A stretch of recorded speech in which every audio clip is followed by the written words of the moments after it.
This is the Fixer Punk Podcast, the podcast that questions whether you can really call your muscles a symbol of ancient, Spartan, traditional masculinity, if you achieve them through steroids, which the Spartans obviously didn't have. I'm Grayson Peltier. So today I want to talk about the somewhat troubling new polling numbers that we are seeing on young high school age 12th grade boys who are the group of students next in line to be able to start voting, and also on a few groups of existing voters, men, even men of color. We're seeing some interesting trends going on. So first off, starting with young men, 12th grade boys. I discussed this quite a bit on the TikTok at FixerPunk, at FIXERPUNK. And what's going on is that nearly double the number of young men who identify as liberal identify as conservative. So it is a very large margin of young men who are choosing the conservative side over the liberal side. There's a good number that are undecided, but still, it's a very troubling statistic right there. And I could see this coming from a mile away. I have been talking on this podcast for a long time, and even outside of this podcast, about masculinity, positive masculinity, the left's challenges in that sphere, and some of the ways that we could solve it. And a lot of what's going on, I did get some comments on that video that were saying that I shouldn't be confusing the left and liberals, because the survey did ask them if they identified as liberals. And I think that is a good point, but keep in mind that I tend to use, in all of my content, I tend to not use the most pedantic academic definition. Now, I have the academic training in political science. I'm a graduate of USC in political science. I've worked in the field, but I tend to speak in the terms that people normally speak about things in, and that is intentional so that the audience can understand what I'm trying to explain. But there is definitely a bit of a difference in how liberals and, let's say, the conventional mainstream Democratic Party has been addressing certain things and their platform and their positioning versus other aspects of the left that have not gotten as much time and as much attention as I believe they should have. And their approach may actually wind up being superior. A further leftist approach may actually wind up being superior in a lot of these groups that Democrats and conventional liberals are just not getting. So in terms of young boys, young men, obviously a lot of this is being driven by the men's influencers, the Andrew Tates of the world, those types of people that I've spoken about quite a bit. We're seeing a lot of these young men hearing these messages like, you can become strong, you can be tough, you're not being vilified. They feel like a lot of times liberals, and especially a lot of the identity politics focused side of liberalism, is vilifying them as men. And this applies both to young men, and it also applies to less college educated rural men, and also even men who are Latino or Black, who have been taken for granted by the Democratic Party, the mainstream of the Democratic Party. So we are seeing a good number of, even though we still have we have 2/5 of the, in the survey of 12th graders, we have 2/5 identifying as undecided, another 1/5 that are identifying as moderate. So we have a good amount of undecided people in there, but still, for a much smaller group of people to identify as liberal or being on the left as opposed to conservative is a sign, even if it's only among those who identify, and even if those who identify are the minority. which those who identify as either liberal or conservative is the minority in this survey. But still, it's showing that is showing a significant issue.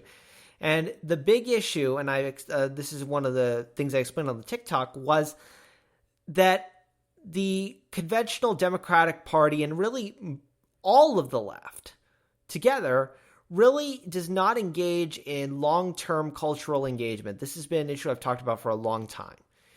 They are very focused and almost exclusively focused on the election cycle.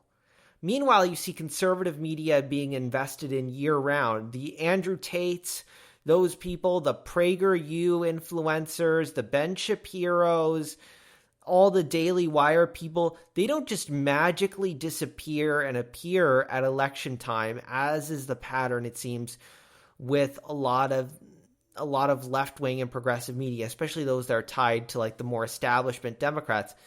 And even when the Republican Party did not fully incorporate some of these further right ideas, they were still getting funded.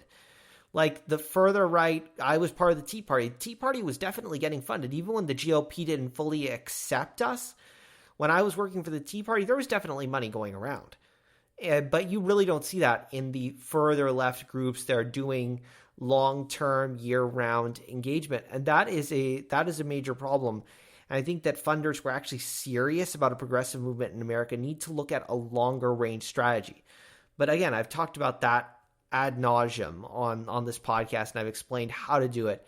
And if you happen to be in leadership of a progressive organization and you're looking to find a way to create the future instead of just reacting, which is the current way that Democrats are doing things, instead of just reacting to what happens at election time and just waiting for that time, you want to make sure that things are in place ahead of time, that we are not just talking about the 2024 election, we're talking about 2032, 2036. We're planning ahead of time and creating that movement, which clearly conservatives are doing. They are planning 10, 15 years ahead with this new base of voters.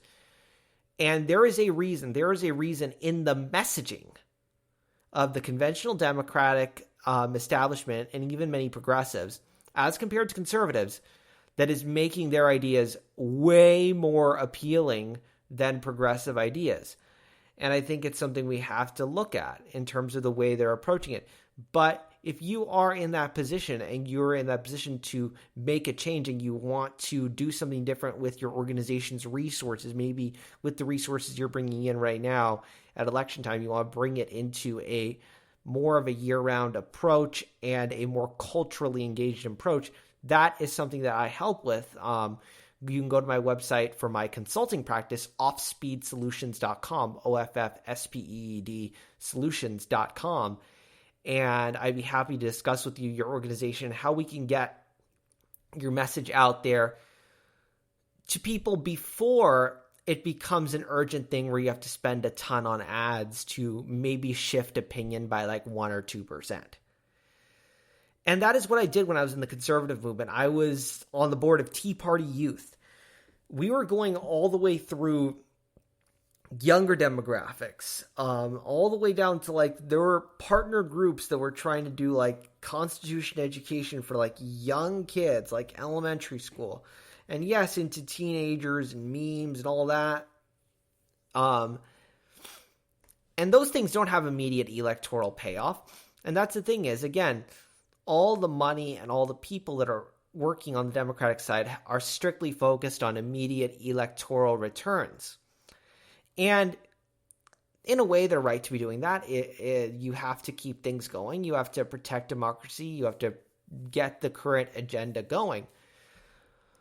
But there is a lack of an overall positive vision. And that's where I think that further left ideas can serve the future of progressive movements, because you have a longer term, more universal vision. So when we're talking about conservatives and the message they're giving right now, especially to young men, they're talking about a vision of traditional masculinity and of success, a vision of being a jacked guy who is rich and doing very well and having a good family life. Right now, when you think about the conservative side, that's the vision these young men are getting. When they think of the left, Right now, what they're thinking of is people who hate me, which is what a lot of people in the comments on the TikTok were saying, is it's like people who hate me being a man, which that's just totally false. It is pretty much a caricature and a straw man argument that the right has made up, but that's what they're thinking. But where is the positive vision? We can go around, we could say as much as we want that that's not the case. But where is the positive vision? Where is that in the platform? Where is that in the messaging? It's not there. Right now, the things that we're hearing and what I do want to say before I continue is that this is affecting electoral reality now. We're not just talking about the future. I want to make clear that this is actually affecting the electoral situation even in 2024. And that is because these issues of masculinity are actually, they're skewing men, because you're seeing actually, there was a New York Times Siena poll, which it's been going around quite a bit on Twitter, from a gentleman by the name of Nate Cohn, who's showing that men's support it's gone down from 47% in 2020 to 42% in this poll. Now, there's some interesting methodological issues with this poll, but supposedly there was an oversample of Republicans, but the way the poll was done was supposedly, or the way that the data is being interpreted is it's reinterpreting so that the samples are adjusted. But I haven't gotten into the methodology. It's behind a paywall, so I can only look at this chart. But it lines up with what I expect to be happening. We're seeing even reduced support from 92% Democratic support in 2020, 87% in Black people. That's 5% difference in a group that Democrats kind of take for granted. And for same 5% down in Hispanics, from 63% to 58%. And in non-white people without a bachelor's degree or higher, you see a sizable difference. You see 7% difference, 72% down to 65%. Similar 7% difference in those making under $50,000 a year. And that is because the positioning, the commonality between this and the situation we're seeing with high school boys is that the positioning of conventional Democratic politics does not appeal to them. The positioning, because we're seeing gains, you're seeing increase in those making over 100,000 by 1%, small difference, 50 to 100K by about 3%, again, small difference, but in the positive direction. But it's because the issues that are being brought up are not issues that appeal to people who are not in the more intelligentsia, highly educated group. So right now, when you listen to any sort of Democratic media, any sort of progressive media, even a good deal of progressive media, the three messages that you are hearing right now, and this is standard stuff in politics, you narrow it down to three issues. And if I had to guess what those three issues are, it is first and foremost, Republicans are a threat to democracy. That's point number one that they make, is Republicans, and specifically Trump, are a threat to democracy. You turn on MSNBC, and all they're talking about is Trump indictment, Trump indictment. There's a Trump January 6th this, Trump classified documents that, threat to democracy, overturn the election, which that's an important issue. Democracy is important. We've talked about that a lot. It's super important. And there's a good amount of people who care about that.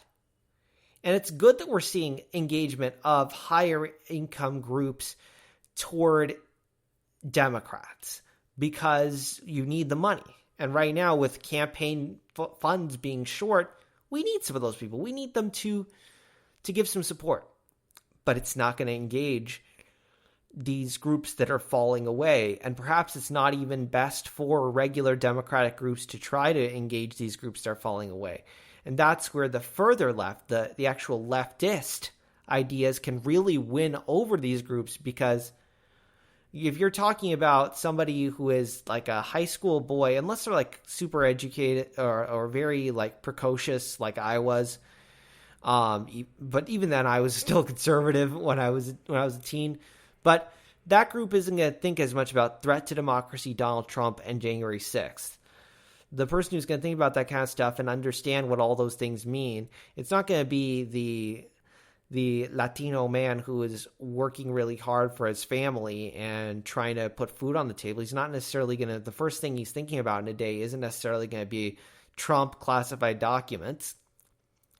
They're thinking about other issues, and I'll get to what those issues are next. But the next up on our typical Democratic agenda is Republicans are a threat to identity groups. And when we say identity groups, we're talking about people of color, we're talking about LGBTQ+, we're talking about women, especially in the reproductive area. That's a message that they have been really, really going hard on. And that can be a winner in some of these groups, but I also do recognize that in some ways, even people of color are not responding as well to those things anymore. I think it's partially because of second generation. I can speak specifically to the Latino experience because I myself am Latino, but there is sort of more of an assimilation. There's racism in the Latino community that people just don't talk enough about. That's a whole different story. It would take a whole episode to explain that. But there is some racism within the Latino community. But they're not necessarily thinking specifically about like this identity group type narrative as much. And especially there's been a lot of controversy around LGBTQ rights, which I don't believe there should be controversy over. It should be uncontroversial. It should be considered just part of the freedoms that we have as Americans, that these groups be accepted and be able to do what they want to, freely associate with whom they want to associate with, and enjoy the same freedoms and rights as any other citizen.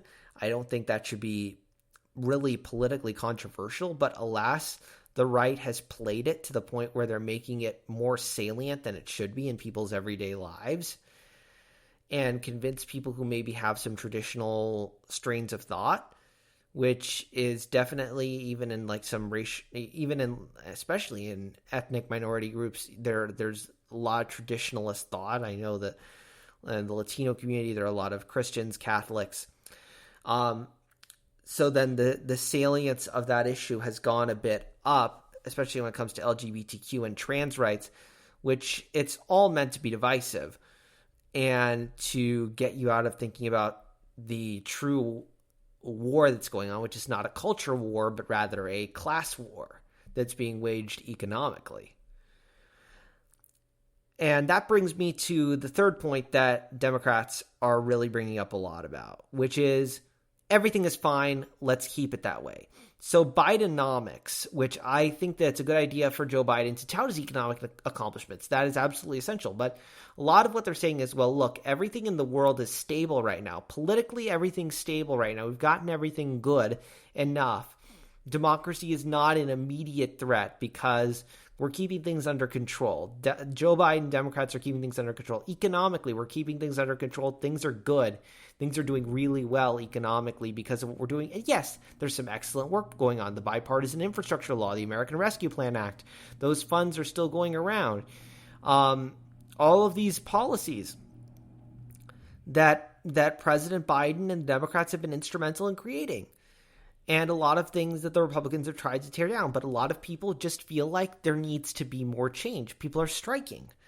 You have SAG-AFTRA. You have the writer's strike. You almost had a UPS strike. I'm hearing about a possible auto worker strike too. People are concerned about inflation, prices rising, banks failing. So everything is fine. It just may not resonate.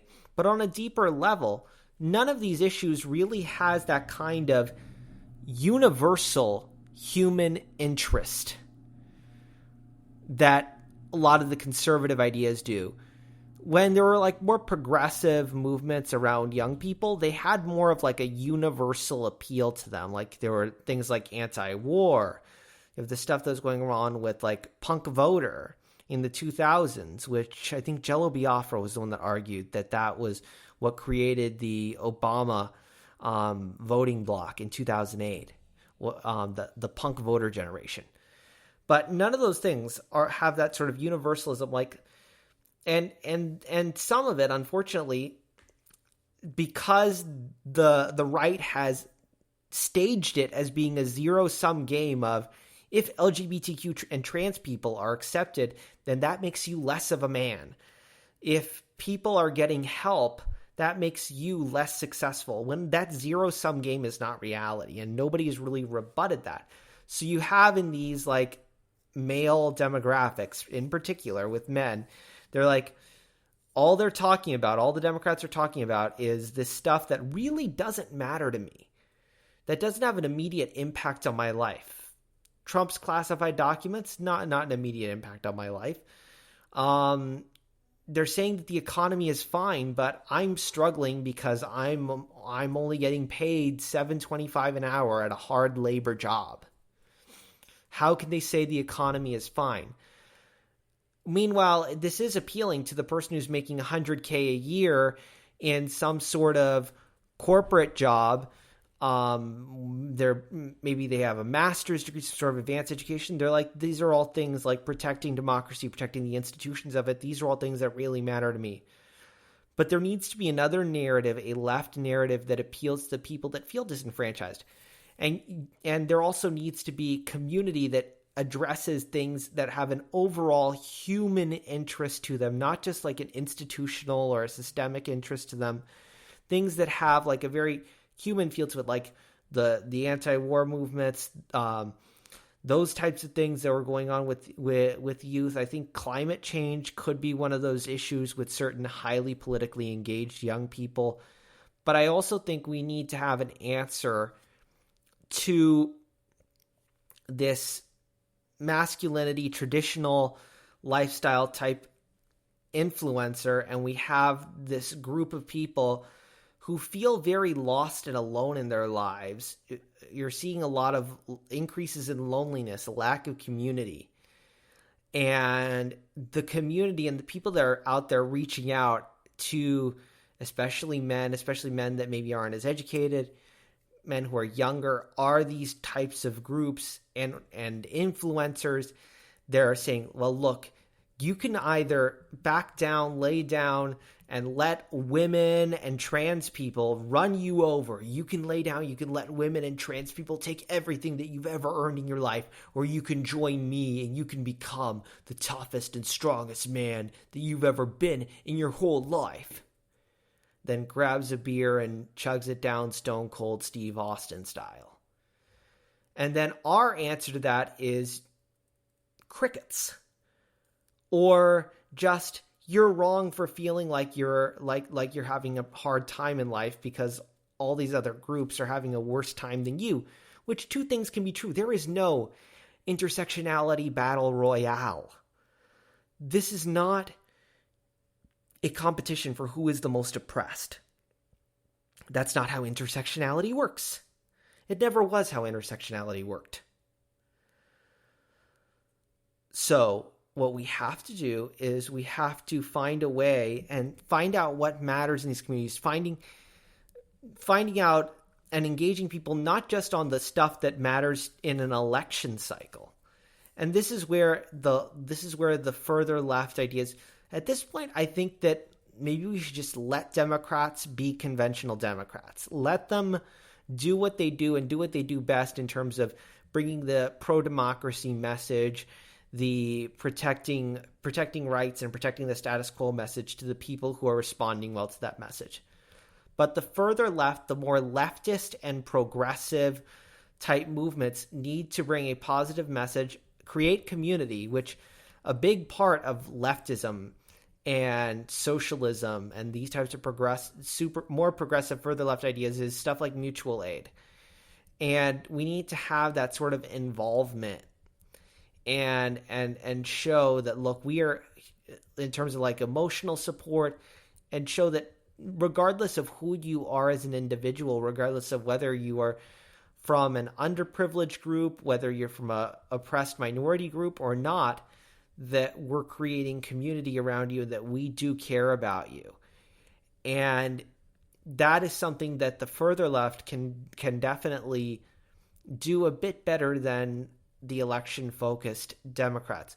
So in terms of the positive vision, of course, we want to have, specifically for this male group, which seems to be a big trend across both the older groups and the younger school age one, is men falling away, is the positive masculinity. I've spoken a lot about that. And a lot of these people like Andrew Tate are telling young men that they basically need to embrace a very evil sense of living. Andrew Tate, of course, has been accused of a variety of sexual-related crimes, things that are very grotesque and horrible that I won't go into in relation to sexual offenses. You have a lot of them promoting this very domineering view of how men should relate to women. And you have them promoting this very domineering form of economics of like, well, you can be the alpha and get all the money by doing all this stuff, by doing this entrepreneurship, whatever program that is probably a scam, that's probably just going to take a ton of your money. You see a young kid saying, I'm not going to go to college. I'll just do this influencer bro program and make myself rich. And meanwhile, they get scammed out of every last dime that they didn't have. And we can come into that, and instead of telling them, well, look, you're the oppressor, the narrative that the right wants these kids to believe, and even wants men in general to believe, which is that the left hates them and views them as the oppressor. We can come in and say, look, there are solutions to these problems. There are ways for you to gain acceptance and inclusion in the society. You can be the person, the strong person that you want to be, and do so by treating people well. You can have a good relationship and personal life by treating women and treating people who are different from you better. You will have a better time socializing and engaging with people, including people of the opposite sex, if you are actually kind and considerate and care about them.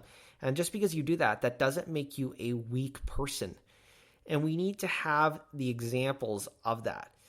And I've talked a lot about pro wrestling being a really good place for those examples. I have some on the fixerpunk.com website. I have some articles that I've written about Adam Page in particular from AEW, John Moxley, just to name a few. But this past week on AEW Dynamite, there was a really amazing segment between Adam Cole and MJF. MJF is the current AEW World Champion. MJF, I've written an article on him about what I've termed heel populism. He's very bloviating, almost Donald Trump type person on the microphone. But he's built this friendship with Adam Cole, who's like a good guy, really nice guy. And what MJF is going to figure out is that he doesn't have to, is that he has a lot of vulnerabilities. He was speaking about his mental health, and he suffered with ADHD and rejection-sensitive dysphoria. That he was feeling all these things, and he felt like he had to just become a tougher, meaner person in order to cover up for his own insecurities. They needed to just keep getting meaner and more vicious and becoming basically a devil in order to feel like he could succeed in society. But creating that relationship and that bond with Adam Cole and having the friendship with Adam Cole and having somebody who truly, genuinely cared for him, he said that changed him quite a bit. And those are the kinds of relationships, positive relationships that we should be promoting and that are going to be the way to help young men through these difficult times, rather than hearing like the Andrew Tate of like saying the only way you're ever going to feel better about yourself is if you get really, really tough. You become dominating over women, you become dominating in your physique, and you dominate in business, and you do that by being mean and by hurting other people. We need another path forward. And Adam Cole himself explained pretty well what that path forward looks like. So what he said in that promo was, for years I was a jerk, not only because I thought that's what I had to do to succeed. And then this is the next part of it. I skipped over some parts for clarity. But it's because I was afraid. And then next part over, I skipped another part for clarity again. Because I didn't understand what being a man really was. And Max, you are becoming the man you are meant to be. So that is what we want to think about, is we want to think about that these young men and men in general are being told they need to become jerks because that's what they need to do to succeed. But they're being put into a situation because they're afraid, and they need to find another way of knowing what being a man is. And there are some excellent examples. Adam Cole is showing that. And then more specifically in terms of progressive politics, Hangman Adam Page has really been on top of that. Bryan Danielson, pretty far left guy. Zack Sabre Jr., if we're talking across the pond in the UK. Those types of exemplars are going to help us through. And we need to highlight those types of examples as well. And I think that's something that further left ideas can do a bit better, because just like maybe conventional GOP wisdom wasn't to reach out to groups that were kind of long lost, that aren't going to be big donors, the further right groups that did get funded were reaching out. We're doing all these things around younger kids you had Trump, who bucked the GOP establishment and was going into rural communities that were getting ignored. And that type of deep community engagement, and on the issues that people are having a material impact on, because I've touched on sort of this emotional impact, but there's also a very material impact that is affecting people. And especially when we're talking about these lower income demographics. So people making less than $50,000 a year, those are the people who need progressive and leftist ideas the most, and yet they're starting to reject them. And that's because, again, the three big things that Democrats are talking them about are: Republicans are a threat to democracy, Republicans are a threat to identity groups, and everything is fine. That doesn't connect to somebody who is struggling. But if we bring in a further left message, a message that may be downright democratic socialist, we can tell them, well, look, the solution to your problem is not to hope for lower taxes and trickle down economics. That's already failed you. Your boss is already screwing you over. The solution is in solidarity, is through striking. The solution is through labor reforms, increased minimum wages, laws that make it easier to form a union, various workers' rights. If you're a construction worker working on the job all day long, you should get your breaks. You should get your water breaks. You should get, if you're driving a truck all day long, you should be in an air-conditioned environment. You should have adequate time off, health insurance, paid family leave, all those kinds of things that the person making not as much money as other people really needs. And Republicans are appealing to them because they're thinking, well, look, all what they're telling me, the Democrats are telling me that everything's fine in the world, but that's not what's happening to me. So they must be lying to me. Bidenomics isn't helping me. I'm going to the gas station and gas is $5 a gallon. Look at all these prices that have gone up because of the Biden inflation. Joe Biden hit the gas up button. And that is why I'm struggling in life. If I get the Republicans in office, they're going to kick all those welfare queens to the curb. They are going to reduce the inflation, and the prices of everything will come back down. Gas will be $2-3 a gallon. Eggs will be $1 a dozen again. We all know that isn't how this works. This isn't due to welfare queens. this isn't due to environmental regulations. They're telling me I have to get an electric car. Electric car is only something that those rich people in cities can get. I have to drive my F-150 every day to the job site to do plumbing. Yeah, it's probably true. You need a truck to do that kind of stuff. Doesn't mean that we can't bring it to be electric at some point in the future. But if you're being told that that's going to go away, then of course you're going to feel threatened. So, because the Democrats are failing and leaving a vacuum in terms of personal long-term community engagement and providing and doing things like mutual aid and longer range community engagement, as well as in real kitchen table economic issues and issues that people are feeling the personal impact of every day in lower income groups, these people who aren't making as much money and don't think as much about the more aristocratic aspects of politics. They just want to have their families be fed. They just want to be able to pay their mortgage. They just want to be able to buy food, have some money left over to save.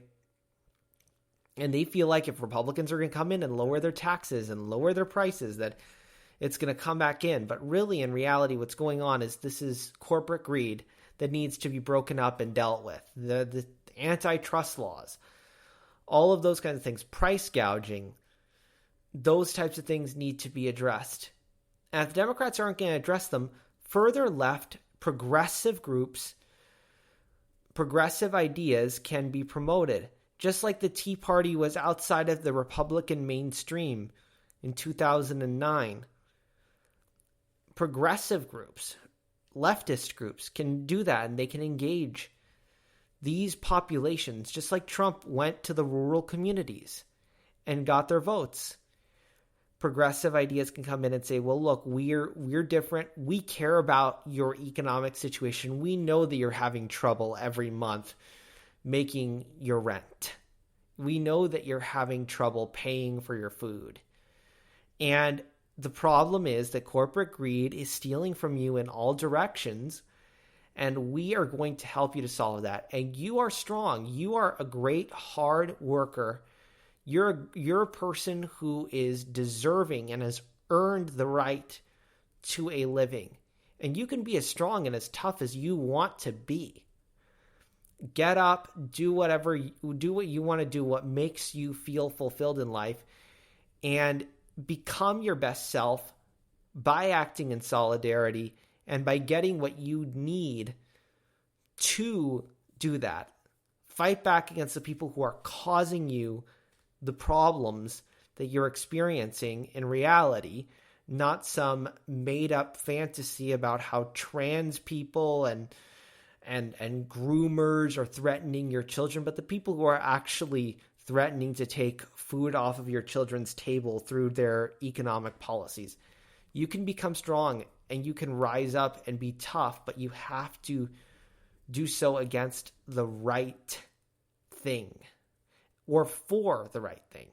You have to find that, and we can show them the way. We can show them that, look, passing progressive policies, passing a higher minimum wage, passing union rights, passing universal health care, those things are going to help with those problems that you're seeing in your everyday life way more than any supposed drill baby drill policy to lower gas prices, which it won't, because all that's going on is that even if you lower costs on corporations, they're not passing that savings on to you anytime soon because industries have consolidated. They're setting prices in unison sometimes. They're just going to all keep prices high and keep that money as profits and put it back into stock buybacks.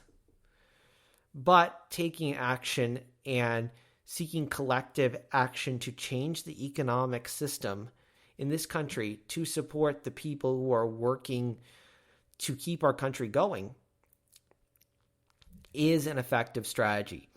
And to the men who are experiencing loneliness and feeling like they have become weaker and less powerful in society, yes, you have. But you are also becoming weaker at the same time as the minority groups that you are blaming for your problems are also likewise becoming weaker and perhaps by double fold. So they are not your enemy.